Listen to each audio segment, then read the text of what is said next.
At this point, I want to hear Cheryl play something on your guitar. Fortunate that we don't have Mwai's keyboard connected, because I'd have also wanted to hear him play. Yeah. But let's hear Cheryl do her thing. And maybe tell us what you're going to play. Is it an original composition? Is it a song we know?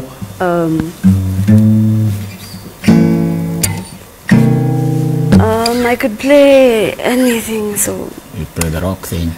Okay.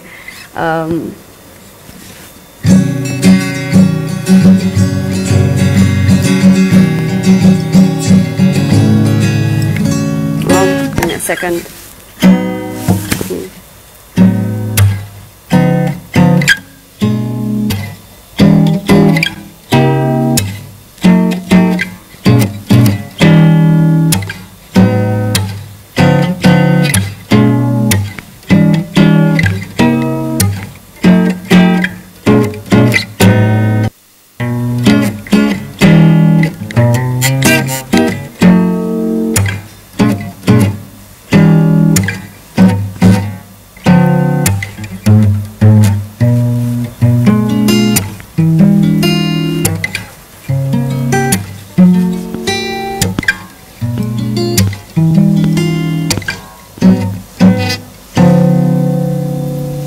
Okay, so how long did it take you to get a grip of the guitar? Not so long, but learning never ends. So basically, it took me about like a few months to actually learn the basic chords and to actually play a song nicely. But yeah, you learn every day. It's a journey, so that's the beauty of it. Okay, and what do you intend to do with your talent gift when eventually? Hopefully in future, be able to have a music production studio where I can find talent on the streets. You know, Kenyans have a lot of talent, but the problem is finding someone who will invest in your talent. That becomes a challenge. Yeah. Okay. So if I could be the person to invest in other people's talent, that'd be great. All right, Professor, coming back to Mwai and maybe other parents who possibly have a challenge with a mentally challenged child, or one who does not develop within the time frames that are given medically. How does one seek, or how do you even tell that you know, there's something in him that can be developed so that you can concentrate on that development? You have to go through an assessment, and after the assessment, two things will come out. One, a report that describes and discloses some of the things that you might not know. More importantly, to discover whether there is at least one portion of that person that can be used. And Mike, this is very important. There's a bad assumption that learning must only be through the brain. It's not always true. We also learn by intuition. And by intuition, that's why you see a guy who's never gone to any school in your village and is the one repairing the TVs. Okay? How do we develop that? Well, development is something different. But the development will require another report known as a prescription. After the report, we write what is known as a learning prescription. Just like a doctor writes a prescription, and the prescription now you go with to get the right medication.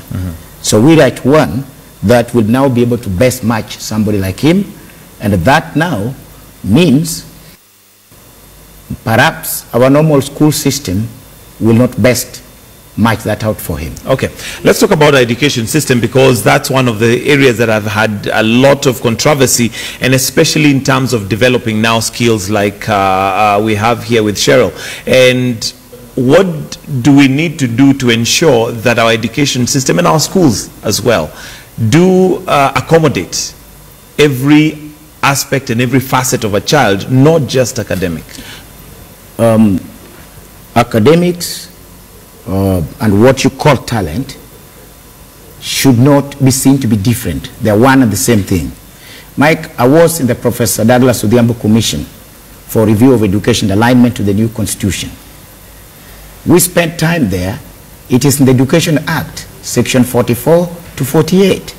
We have outlined all those things what need to be done. We don't need to change that in our school system. We only need to enrich them and understand the meaning of education. We need to understand that education begins with talent. After talent, layer 2 is where we have what we call interest, passions. After interest and passions is what we have courses and careers. There are 3 layers. Now, you cannot take one segment and say that you're going to run this one alone. That's the mistake we're making. Today, people are trying to enhance curriculum review. We are going to overhaul the curriculum. Mike, when I was born, we found it being done. There's something so big about that. What we got to understand is that we have forgotten the learner. Who is the learner? A learner is a person having certain traits. And those traits determine their learning style, product styles, and expression styles.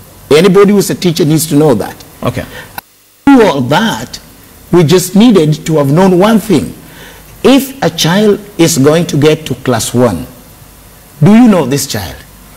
What will this child learn and what won't this child learn? You can only tell that if you have an assessment report.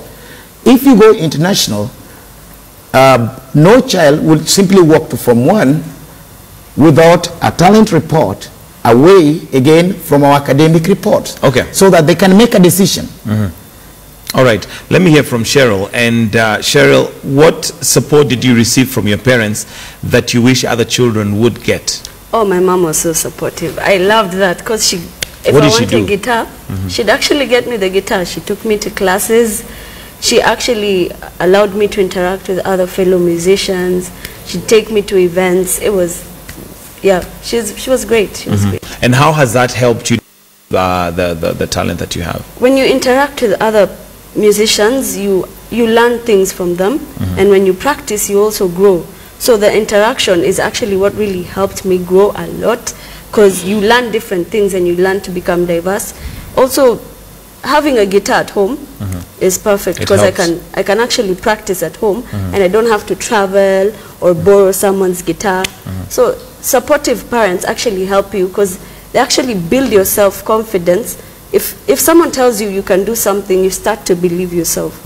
So you can imagine if your parent actually tells you, yes, you can do this, you will believe in yourself and you will actually move towards that goal. Okay, now you as a student are the user of the current education system that we have. What advice would you have to the government, for instance, if they were to relook, they're currently relooking at the education system and the curriculum, what advice would you have to them?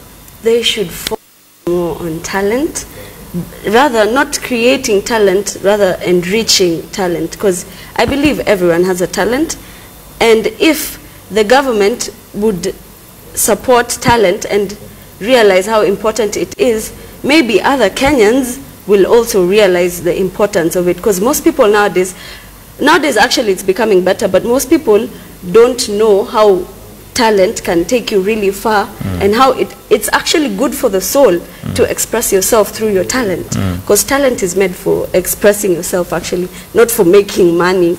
So when you're using your talent, you're expressing yourself, you're building yourself, you're making yourself a Professor, from even what she says, one of the things obviously that has put her where she is today is the support of the parents and the mom specifically.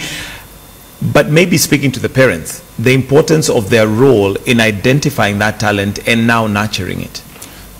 I want to tell all parents today, if you're taking your child this morning to school without knowing your child's talent, you're not very different from somebody investing in a business that you do not know what results will be like.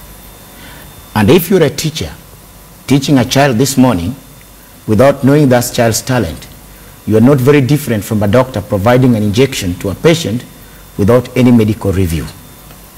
Even our government today, if they're investing in education without knowing the traits known as talents of these people they're investing in, they cannot expect more than the results we know.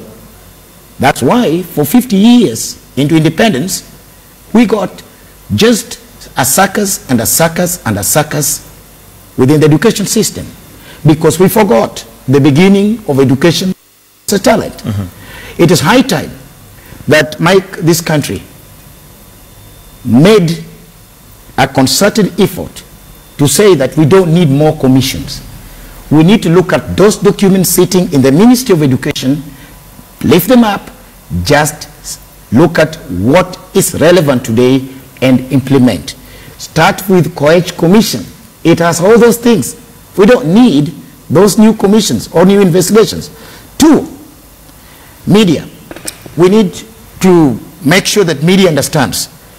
I remember somebody came from Uganda and 100 kids in KICC, 1,000 bob each. They dance, play this. Which kid cannot dance?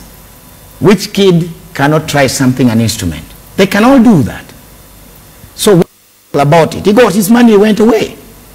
Now people go on caravans in this country, and this, in the Talent Act, for which I am Secretary General of the World Council, I know it's wrong. That we're going on a mission, on a talent search. Mike, talent is innate. It's innate. It is in you already. But you want to give an opportunity and a platform for that talent to be harvested. That is not talent search. When you're going on a talent search, you're going to look for talent. Talent is innate ability or an endowment. It's already in you. Okay. All you need to do is to do an assessment and have your prescription. That's it. Now the layer 2 you're talking to do with the mentorship, even the academics, the education, what we call the academic clinics, they only enhance the talent. Okay. And that summarizes it. All right. Yeah. Okay, we'd like to wind up because of time. And Cheryl, I'll ask you to give us one more song, and yeah, let's just enjoy your talent and give you that opportunity and also the platform.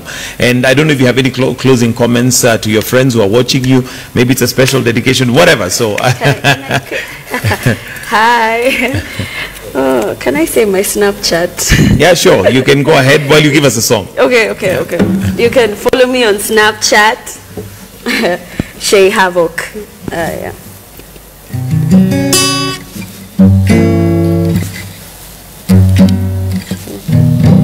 Okay.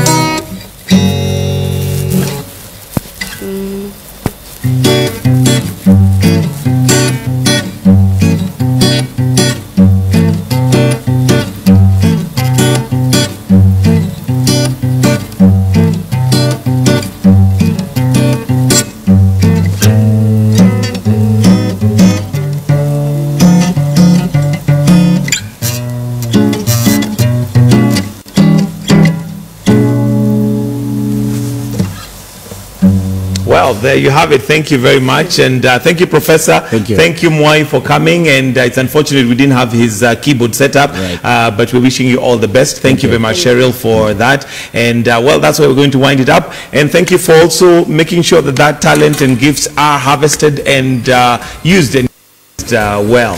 That's why we're going to wind up this morning. And thank you for staying with us.